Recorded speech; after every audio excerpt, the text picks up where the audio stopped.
A pilot takes off 3 minutes early and 148 lives get saved. Indonesian pilot Rico Mafella wasn't the kind of man who rushed anything. Known for his steady hands and calm demeanor, he'd flown countless routes across Indonesia's sprawling islands, always sticking to protocol. But on one early evening in Palu, September 28, 2018, something felt wrong. A gut-deep urgency gripped him, like a warning whispered in a language he couldn't quite translate. What he did next saved 148 lives, and it all hinged on a single, inexplicable moment. Hey squad, welcome back to the channel. We've noticed most of you love watching our videos but haven't subscribed. Please subscribe. It takes a sec, it keeps you in the loop, and helps us bring you more epic tales. We're diving into stories of instinct, courage, and split-second decisions. Smash the subscribe button, hit like, and drop your city in the comments. Let's see where this one hits you. The sun was dipping low over Palu, casting an orange glow across the tarmac at Mutiara SIS Al Jufri Airport. Rico Mafella, captain of Batik Air Flight 6231, stood in the cockpit of his Boeing 737, running through pre-flight checks with the precision of a man who'd done this 1,000 times. His co-pilot, a younger guy named Adi, ticked off items on the clipboard, the hum of the auxiliary power unit filling the silence.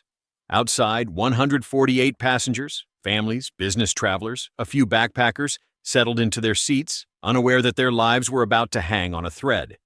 Rico had flown this route before, Palu to Jakarta, a routine hop.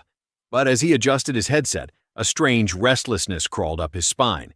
He started humming a worship tune, an old habit that usually steadied him, like a prayer set to melody.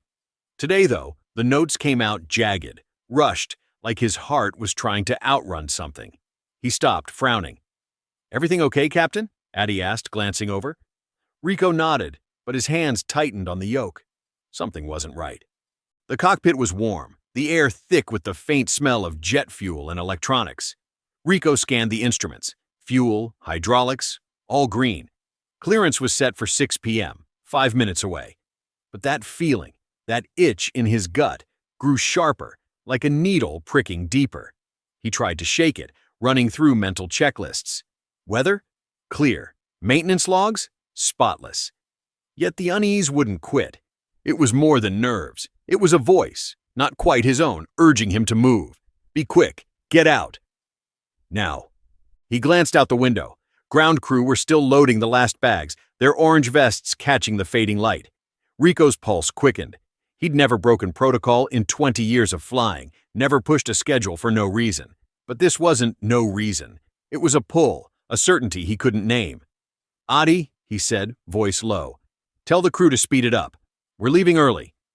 Adi blinked, surprised. "Early? Tower's not expecting us till—" "Just do it," Rico cut in, sharper than he meant. Adi relayed the order, and the cabin crew hustled, doors secured, seat checks done in a blur. Rico radioed the tower, his tone calm but firm. "Batik 6231, requesting immediate clearance." The controller paused, static crackling. "You're 3 minutes ahead, Batik." "Reason?" Rico hesitated. What could he say? "I feel it?" Instead, "Operational efficiency." A lie, but it worked. "Cleared for takeoff," came the reply. Engines roared as Rico pushed the throttles forward, the 737 lurching down the runway. The plane lifted at 5:57 p.m., 3 minutes early, slicing through the dusk. Passengers chatted or dozed, oblivious. Rico's hands stayed steady, but his heart pounded. Had he imagined it? Was he losing it?